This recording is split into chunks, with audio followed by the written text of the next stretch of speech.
The Army. On a military training ground, dust clouds hung in the air, engines thundered, and steel beasts rolled across the dirt like moving fortresses. Soldiers marched, drilled, and trained alongside the machines that defined modern warfare.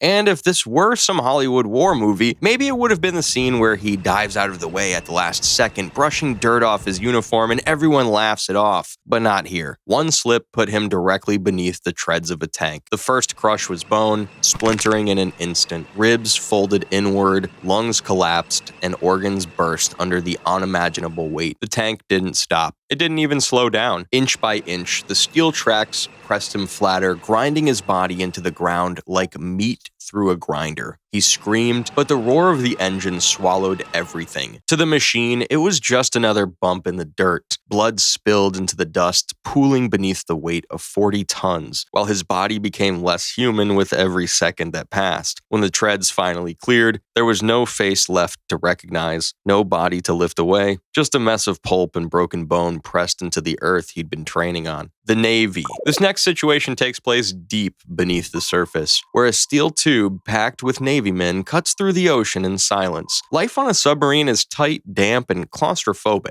Every inch of space filled with wires, pipes, and pressure gauges. Crews ate, slept, and worked in shifts, sealed away from sunlight by walls of steel. One routine exercise was underway when a torpedo malfunctioned inside the launch system, and in a confined space like that, there was no margin for error. The warhead detonated where it sat. The explosion ripped through the forward compartments, shredding bulkheads and blasting men apart in an instant. Shockwaves rolled through the sub, cracking pipes, bursting tanks, and hurling bodies against the walls. For those who weren't killed instantly, the nightmare was only beginning. Flames ignited in corridors not meant to ever see fire. The air filled with choking black smoke, searing the lungs of anyone still breathing. Power died, plunging everything into blackness, broken only by emergency lights. The steel tube groaned under pressure as seawater forced its way through ruptured seams, flooding compartments faster than men could close them. Some fought to climb toward higher decks, but the toxic air made every step harder. Others clawed at the bulkheads, leaving bloody marks on the steel as the oxygen thinned and the fumes burned them from the inside out. The Air Force. In the early days of high-altitude testing, the Air Force pushed pilots and volunteers into extremes no one had ever tried before. They strapped into bulky suits, loaded up with oxygen rigs, and climbed into aircraft designed to launch them into the stratosphere. The goal was to simply fall further, fall faster, and see what the human body could take. On one jump, the system failed. The subject leapt into the void, but the parachute never released. He plunged headfirst through the thinning air, body whipping in the slipstream at terminal velocity.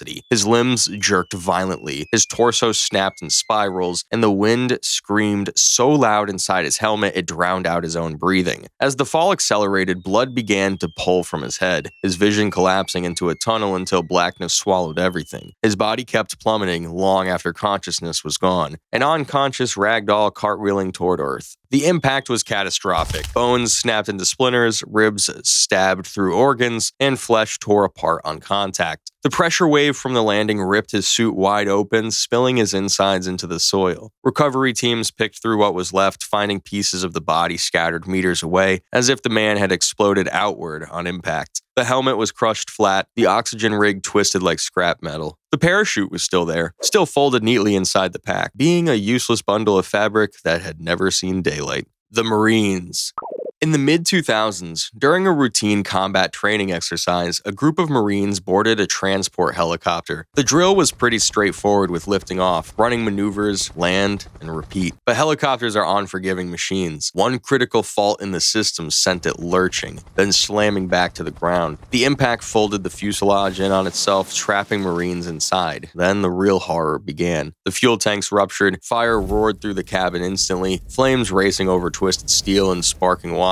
Men screamed as the heat-seared flesh and uniforms melted into skin. The sound of their voices was swallowed by the deafening roar of burning jet fuel. Some tried to claw their way out, but the buckled frame sealed exits tight. Those near the doors were crushed or pinned, while others inside were roasted alive where they sat. Their weapons and gear, meant for combat, became dead weight in a furnace no soldier could fight. Outside, rescuers rushed forward, but the flames were too intense. Ammunition inside the wreck popped off like fireworks, forcing everyone back. shock, the helicopter burned itself into a cage of molten metal, every second shrinking the hope of pulling anyone out alive. By the time the blaze finally died down, all that remained inside was charred wreckage, bodies fused with melted steel, their final moments written in twisted bone and blackened ash. The Coast Guard.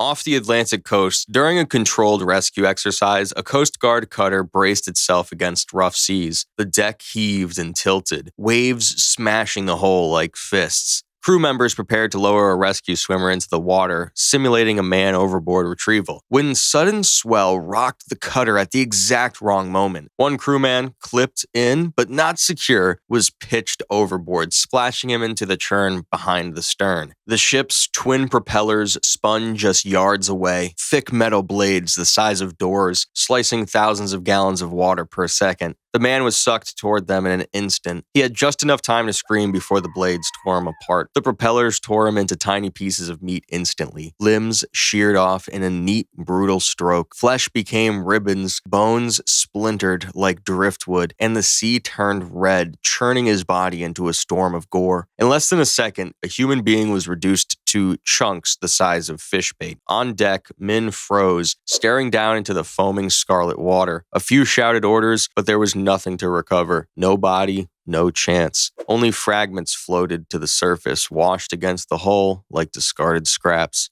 The decompression incident.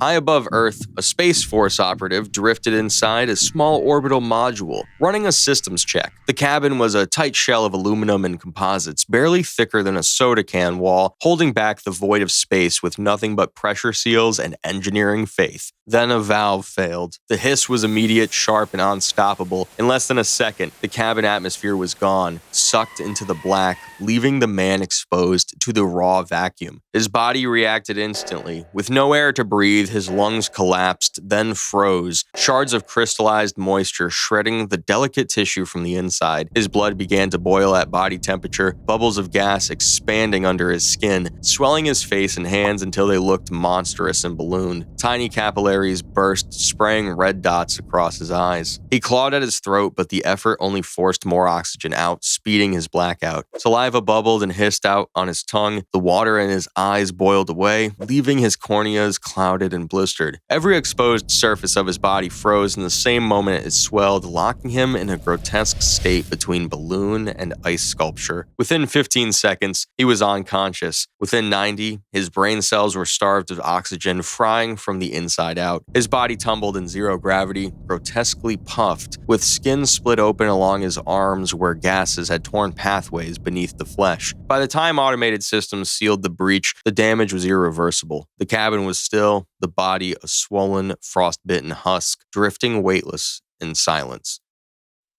If you made it to the end of this, congratulations. You've basically just walked through a guided tour of the military's worst-case scenarios. So maybe the next time you see a recruitment poster promising honor, remember that it sometimes comes with the fine print of getting turned into confetti by machinery or frozen solid in the vacuum of space. That's all I've got for now. So salute the survivors, pour one out for the unlucky, and I'll see you in the next one.